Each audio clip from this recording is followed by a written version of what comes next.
All right, I've got quite a story to tell, and it involves me and my wife, Jennifer. We've been together for 9 years, the classic high school sweethearts. Our love story began in high school after a somewhat cheesy school dance, one of those events everyone was pretty much required to attend. People always saw us as the perfect couple, but we had different dreams for our future. I aimed to dive into my studies, pursue a career in law, and become an attorney, while Jennifer's dream was to make it big in Hollywood as an actress. I was supportive of her aspirations, but I couldn't help but feel a tad anxious about how we'd make it work. I knew I'd be buried in law books while Jennifer jetted off for auditions all over the country. It's worth mentioning that I graduated a year ahead of her, even though she was 2 years older, and she remained a grade below me. I never quite figured out the reason behind this curious situation. Whenever I asked, she'd become defensive. Looking back, if I'd known the real truth, we might have called it quits right then and there. Trust me, you'll understand why later on. After high school, I headed off to an out-of-state law school, and that's when we entered the world of long-distance relationships. I know what you're thinking, bad idea. But I was determined to make it work. We talked every night, and I visited her for holidays and special occasions. Sure, there were times when she couldn't chat for various reasons, but I didn't read too much into it. Then came the bombshell. After her high school graduation, she wanted to study acting in Europe. Long distance within the same country was one thing, but an entire ocean between us? I couldn't help but worry. But she reassured me, promising countless phone calls and nightly chats. Time flew by with her in Europe pursuing her acting dreams, while I was back home buried in law textbooks. I met plenty of interesting people, including some women, but I kept things strictly platonic. After all, I had law school exams to ace and a bar exam to prepare for. Fast forward a few years, I graduated from law school, passed the bar exam, and secured a job at a mid-sized law firm handling corporate contracts. Not the most exciting gig, but it paid the bills. Meanwhile, Jennifer had returned to the States, auditioning for roles left and right, though success was elusive. Eventually, we made it official and tied the knot. Even though we'd been together for years, I steadily climbed the ranks at the law firm, while she landed a few minor acting gigs. We swapped our tiny apartment for a house in Virginia. It was pricey, but with my stable job and good credit, we managed to secure a mortgage. Then it happened. The CEO of my firm got entangled in an embezzlement scandal, and the firm went under. Suddenly, my job vanished into thin air. We had accumulated some debt, and if we couldn't make our mortgage payments, we were on the fast track to losing our new home. When I broke the news to my wife, we shared a good cry and began brainstorming ways to stay financially afloat. We considered selling our belongings or taking up a part-time job, perhaps even flipping burgers. Sadly, these ideas were like putting a small band-aid on a sinking ship. They wouldn't be nearly enough. As our mortgage deadline loomed closer, the pressure was building. Then, just a few days before we faced financial ruin, my wife dropped a bombshell. She had secured a major TV contract. She kept all the details under wraps, claiming it was top secret and wouldn't be disclosed to the public. It seemed a bit suspicious to me, but desperate times call for desperate measures. Time went by, and my wife gained more and more acting experience. Besides, we've all heard how TV shows go to great lengths to prevent spoilers, so I didn't probe too much. Plus, her paychecks were sufficient to cover the mortgage. Life was back on track, and I was on cloud 9. I almost wished I could have stayed blissfully unaware, living that lie. However, our marriage was already starting to feel like yesterday's leftovers. 6 months passed by, and we were living without worries. No more nightmares about losing our home. I even landed a new job at a smaller law firm just 3 months later. They focused more on public advocacy than corporate work, and though the pay was lower, it felt satisfying to assist regular people. Meanwhile, my wife's acting career appeared to be skyrocketing. Her paycheck increased year after year, but she kept her cards close to her chest, revealing little about her work. Gradually, I began to grow suspicious. It didn't seem unreasonable to want some insight into what she was doing, especially when it was funding our mortgage, but I brushed off my concerns, convincing myself I was being paranoid and chose to let it slide. After all, I had bigger issues to deal with at my new job and some personal growth goals. Speaking of personal development, I adopted a new diet and committed to hitting the gym 3 times a week. My wife, Jennifer, also made an effort. She would dress impeccably and apply makeup before going out. Strangely, we hardly shared intimate moments anymore, let alone went on dates, so her dressing up like a star was a bit puzzling. I mean, I understood that the TV industry had high standards, but little did I know about the real performance she was putting on. Looking back, you couldn't make this stuff up. The plot thickened when one day, an anonymous benefactor decided to spill the beans to me. I walked into my workplace to discover a plain white envelope in my desk drawer bearing my name, and the words read right away inside. There were photographs of Jennifer in what looked suspiciously like a strip club, engaged in activities that left me dumbfounded. Initially, I brushed it off as a potential mistake, perhaps a cruel prank that I could laugh about later. The photos were not entirely clear and could be confused with someone else. I clung to the hope that it was all a misunderstanding or merely a joke. However, no one came forward to clarify the situation, and my concerns intensified. I realized I had to delve deeper into this matter. Having some money saved from previous pro bono work I had done before landing my current job, I made the decision to hire a private investigator. I didn't have the time or the stomach to lurk around strip clubs or engage in worse activities. Moreover, if my suspicions were baseless, I didn't want to subject my wife to unnecessary distress. While the private investigator's services weren't cheap, he proved to be diligent in his work. He traced the source of the photos and conducted a thorough investigation. The report arrived on my desk a day later, accompanied by high-resolution images that left no room for doubt. It was laid out plainly. My wife, Jennifer, my partner of 9 years, was playing a starring role at a high-end private couples club. My heart sank, and pressure built up in my throat, a pulsing sensation against my rib cage. The shock of my discovery hit me like a blast of ice-cold water. 9 years of marriage, plans to start a family once our mortgage was paid off, all now hung in the balance. I felt blindsided, betrayed by Jennifer after everything we had experienced and overcome together. I needed answers. So that night, I sat in the living room waiting for her return. It took a few hours, well into the dark of night, for her to walk through the door. I noticed her surprise at finding me awake, since I'd typically be sound asleep by the time she got back. In retrospect, I should have recognized it as a red flag, but they do say hindsight is 20/20. The damning evidence weighed heavily in my pocket, but I wanted to hear her side of the story first. I asked her directly, "Why were you working at a private couples club?" She appeared taken aback, saying, "Babe, you must be confused. I don't work at any such place. Where is this coming from? What's making you jump to such conclusions?" Despite the rush of anger, I managed to stay composed and pressed her to tell the truth. Jennifer continued to deny everything and looked at me as if I were insane. That's when I presented the pictures. I spread them out one by one, watching her closely. With each glance she took, the color seemed to drain from her face, and guilt oozed from her like heat from a furnace. Any lingering doubt I had about the photos belonging to her disappeared. However, instead of more lies or a defensive outburst, she broke down in tears. She claimed it was all for the mortgage, to save our home. It was for us. You must understand that I'm ashamed. Look at what I've become. I had to do this for us, but I couldn't tell you. I had to keep it hidden. But my betrayal radar was beeping louder than ever. I pointed out to her that her fear of disappointing me didn't give her the right to betray me. Her apology felt like a band-aid on a broken bone. She tried to justify that she never meant to hurt me and didn't want me to find out. Seriously, this excuse could never justify what she did. I then questioned her future plans.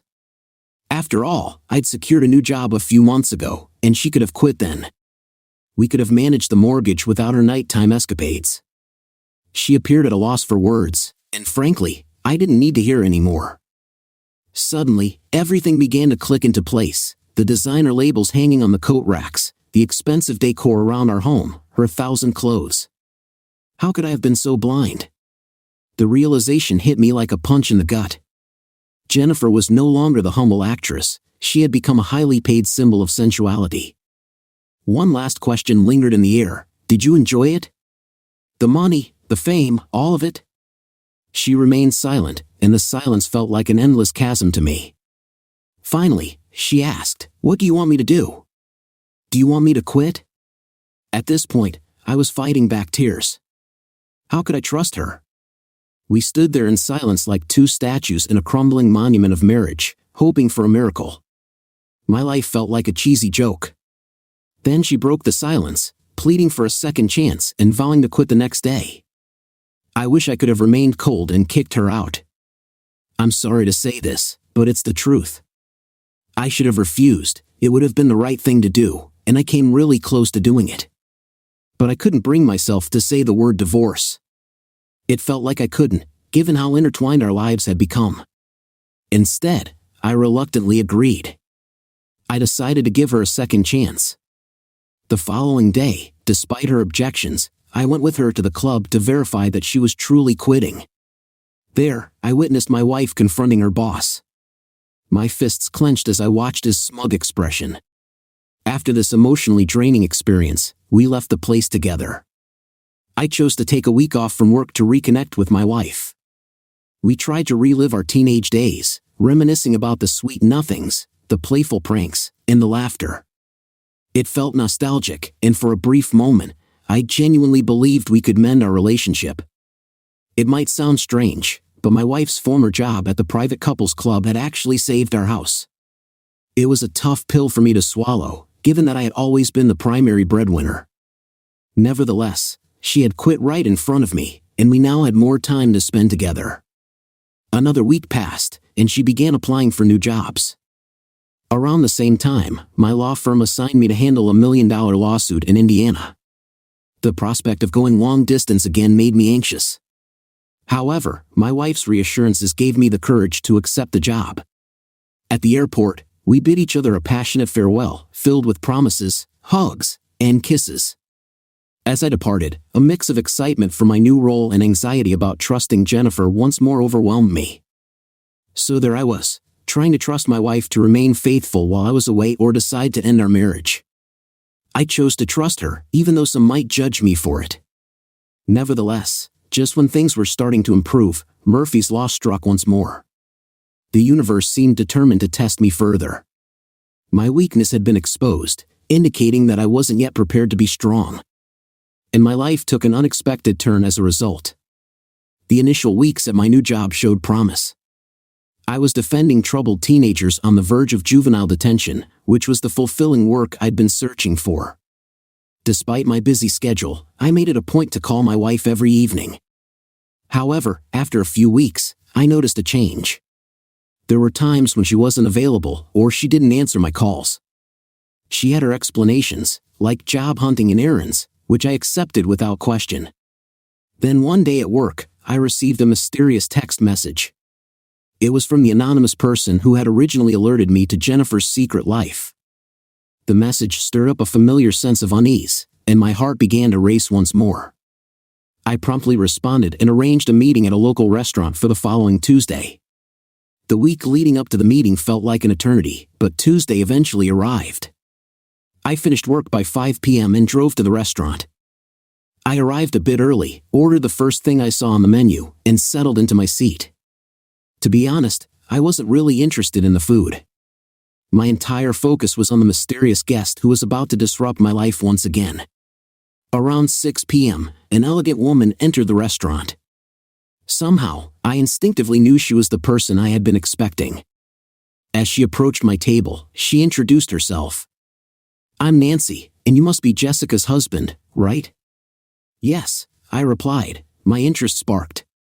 "How did you come into possession of those pictures?" She let out a heavy sigh before responding. "We both worked at the same club, but I quit last week." She paused, scrutinizing me carefully before continuing. "I should have spoken up earlier, but I was afraid of losing my job. Now that I've left that terrible place, I believe it's time for you to hear the whole story." A whirlwind of emotions overtook me: anxiety, anticipation, doubt. What was I about to discover about my wife? "Please continue," I urged, leaning forward with eagerness. Nancy exhaled and began. "Jessica and I were colleagues. We shared the same work schedule and often took our breaks together. I had been there for 3 years before she arrived. I helped her settle in, completely unaware that she was concealing her marital status. Whenever I asked her if this job was truly what she wanted, she always answered confidently with yes, and I took her at her word. At the outset, she would clock out promptly after her shift and head straight home. But over time, I noticed changes. She started spending more time with the customers and staff. Our club attracted many actors, and Jessica seemed to connect particularly well with them. She also began arriving at work in increasingly extravagant outfits. While this wasn't unusual for the job, Jessica was taking it to the next level. Nancy went on to recount how one night, Jessica invited her to a nightclub after their shift. They both ended up quite intoxicated, though Nancy drank less as she had work the next morning. Taking responsibility for Jessica's condition, Nancy booked an Uber and decided to ensure she got home safely. On our way back, Jessica inquired about why I worked at the club. I shared the honest truth with her, the pressing need for money and my unsuccessful attempts to secure employment elsewhere. When I posed the same question to her, she initially claimed it was to cover her mortgage. However, she later confessed that she continued working there because she enjoyed the luxurious lifestyle the job provided. Nancy then revealed a colossal bombshell, surpassing all the revelations before. In her intoxicated state, Jessica slipped up and mentioned that I sounded like her husband. I was horrified. I surmised that you must have been unaware, so I took those covert photos to alert you using social media, Nancy explained. I identified your workplace, placed the envelope in your cubicle, and hoped for the best. I was left in shock, replaying the night when I had confronted my wife. You began for us, but continued for yourself, I accused her. My gut instincts had been correct, and I regretted not trusting them. I regretted acting weak and gullible throughout this ordeal. Noticing my silence, Nancy patiently waited for my response. I expressed gratitude for her candor and disclosed my decision to initiate divorce proceedings. With that, Nancy exited the restaurant and my life. Yet, something still felt unsettling. As I prepared to file for divorce, a startling letter arrived, adding yet another blow. The hits just kept coming. Jessica had beaten me to the punch, leveling allegations of misuse, mistreatment, and even infidelity against me. The outlandish claims were accompanied by a photo of Nancy and me at the restaurant. It suddenly dawned on me, Jessica had been monitoring my activities. Despite being overwhelmed by anger and anxiety, I recognized the need to maintain composure. Despite the damning evidence and my wife's public defamation on social media, I knew these accusations were unfounded. My first step was to rehire the same private investigator. Equipped with a wealth of evidence against my deceptive wife, I was prepared to mount a defense. Although Jessica had initiated the first strike against me, I was resolute in my determination to make her rue the day. I gathered all the information obtained by the private investigator and created backups on my phone and computer. Subsequently, I reached out to Nancy, inquiring if she would be willing to testify on my behalf during the divorce hearing. My wife had taken a screenshot of our conversation and was accusing me of infidelity and more. Nancy's response came after a full day, yes, just let me know when. I replied, informing her that the hearing was scheduled for the following month. I spent the night meticulously organizing all the evidence and mentally preparing myself for the ultimate showdown, putting an end to my wife's duplicitous games. Fast forward 1 month, the day of the divorce hearing finally arrived. I picked up Nancy, and together we drove to the courthouse in Virginia. I had her take an early seat in the courtroom, intending to keep my wife unaware of Nancy's presence until it was her turn to testify. After all, if my wife could ambush me with more falsehoods, I felt justified in surprising her with the unvarnished truth. I also met with my attorney, who arrived 15 minutes after Nancy and me. My wife made her grand entrance 45 minutes later, accompanied by her extended family, a well-dressed man I assumed was her attorney, and a young girl who bore a striking resemblance to my wife. A few minutes later, the judge entered, and the hearing commenced. The opening statement by my wife's attorney left me in shock. He accused me of the very infidelity I had accused my wife of. He asserted that I had forced her to resign from her job, refused to assist her in finding new employment, and falsely accused her when I secured a better-paying job. To make matters worse, he argued that I intended to deny her alimony, leaving her destitute. The most startling allegation followed soon after. It was something I couldn't have concocted even in my wildest dreams. Allegedly, I was neglecting to provide any support for our supposed daughter, who required financial assistance. He asked the court to compel me to make alimony payments to my wife after the divorce. I was utterly flabbergasted. My wife had never mentioned having a daughter, and her family had kept mum about it as well. We hadn't even planned on having children, let alone an 11 or 12-year-old girl. As I tried to wrap my head around these revelations, I recalled a peculiar reaction my wife had had to a question in high school. It then struck me, she must have dropped out to conceal a pregnancy. All these years, I believed we had no secrets, yet she had concealed this colossal one right in front of me. I had no time to dwell on the shocking revelation. However, the divorce hearing was already in progress, and I had to face it head on. This revelation hit me hard, but I couldn't afford to be sentimental or weak anymore. I had to fight for my life at this moment, so it was our turn, and the battle began. My attorney cleared his throat before addressing the judge, saying, "Your Honor, they've misrepresented my client at every turn. There isn't a single instance of infidelity on his part that can be substantiated. The photographs and questions presented lack sufficient evidence to support such a claim. Moreover, we possess solid evidence that it's the opposing party who has been involved in rampant infidelity. Please refer to Exhibits A, B, and C, which show the opposing party openly admitting to deceptive conduct for financial gain. These actions do not reflect the character of a trustworthy individual, especially one who distorts our actions and those of my client. Additionally, we contest the assertion that the opposing party requires financial support, as Exhibit D demonstrates she is currently employed and entirely capable of sustaining herself. Any contradictory claims are misleading. If opposing counsel disagrees, we challenge them to provide bank records to substantiate their case."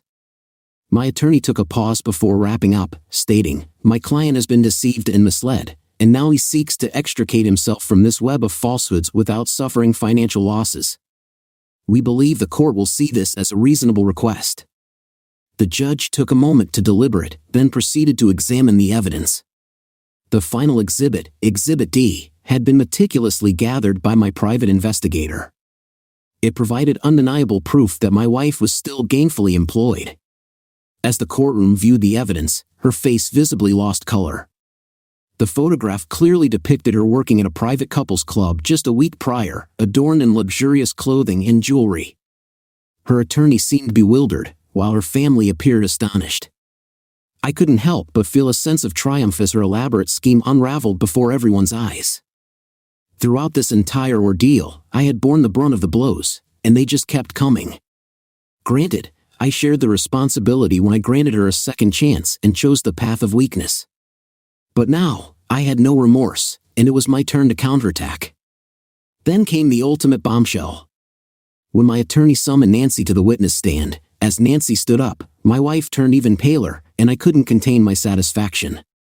Under my attorney's questioning, Nancy verified her identity, acknowledged her previous employment at the same club as Jennifer, my dear wife, and shared her observations about her.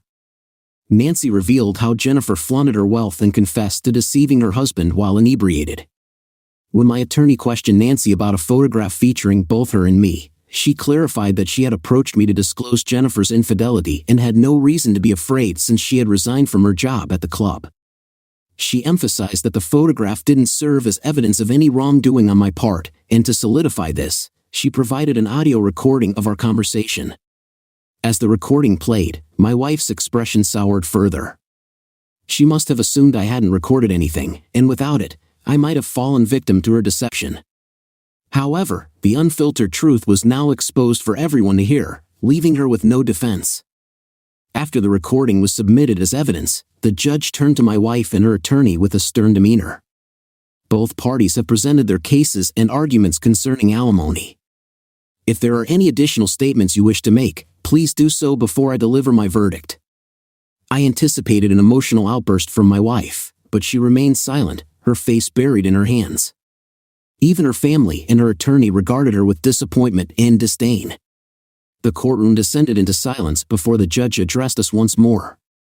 In regards to alimony, I find that the plaintiff lacks valid grounds to request financial support. The divorce petition is approved. And just like that, I was officially divorced and a free man. I walked out of that courtroom grinning like a kid who had just swiped the last piece of candy from the store. I never spoke to or saw Jennifer again. The moment had a bittersweet quality. Well, who am I kidding? It was mostly sweet. The only bitter aspect was the realization of how much time I had invested in a person like her. As for my private investigator, he was my savior. He unearthed me from an avalanche of lies and deception, safeguarding more than just my finances. If there were a Nobel Prize for rescuing unsuspecting husbands, he'd be the recipient. This one's for him. Thank you for listening. Story 2. I decided to surprise her by showing up at her house in the evening. It was sunset, so the house was quite dark when I entered through the garage. As I walked in, most of the lights were off, but I noticed a faint glow coming from the cracks around her bedroom door down the hall. As I approached, I could hear what was happening inside. My curiosity got the better of me, and I cautiously glanced through the crack in the door, only to see her in an intimate situation with another guy. Although anger surged within me, I recalled the struggles I faced with anger management in the past and how I had learned to control my emotions. With a steady heart rate, I quietly withdrew from the scene without making a sound, ensuring they remained unaware of my presence. I entered the living room and began pacing, filled with thoughts like, why is she doing this, and how long has she been lying to me? Then it struck me that I would wait until they were in the middle of their sexual encounter and then break it off with her. I knew her sexual routine was somewhat predictable, so I expected it would be a while before they got to that point. With that in mind, I headed to the kitchen, which was on the opposite side of the house, ensuring they wouldn't hear any noise I made unless I deliberately wanted them to. After the rush of adrenaline, anger, and thoughts swirling in my head, my stomach started to growl. I hadn't eaten because I had planned to have dinner and watch a movie with her. I glanced into the fridge, but the thought of food made me feel queasy. Old habits, however, die hard, so I checked the pantry.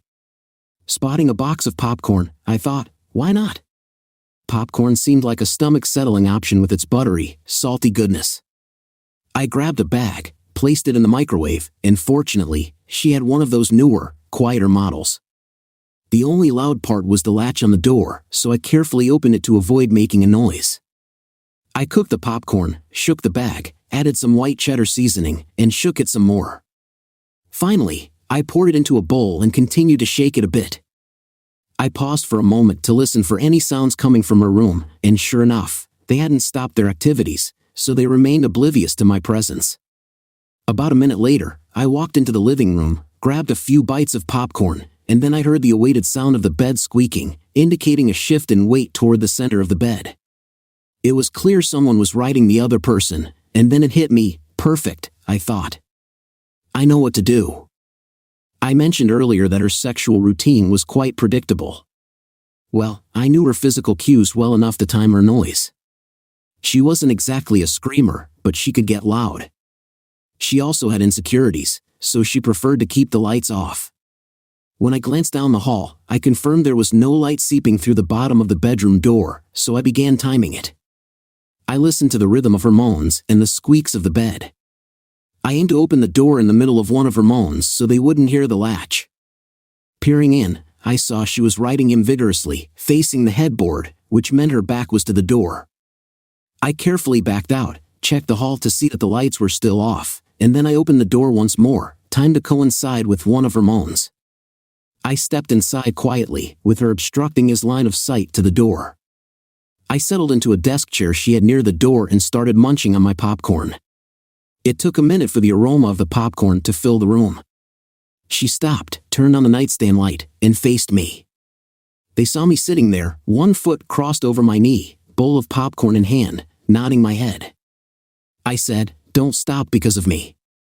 I'm just here to see if she'll do anything different for you that she wasn't going to do for me." I took a few more bites of popcorn, watching the guy's eyes widen with each passing moment.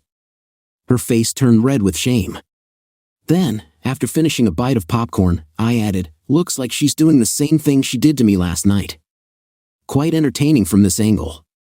I said it while looking at her in a way that I knew would trigger her insecurity.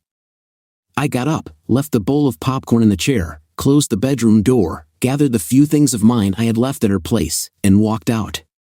As I was getting my car into gear, He rushed out and started demanding to know who I was. I replied, well, I was her boyfriend, apparently. I didn't get the memo this evening that it was over. He began shaking like a frightened dog and said, I didn't know she had a boyfriend. Yeah, it seems she's not honest about things, I remarked while covering my mouth as if to hide a yawn.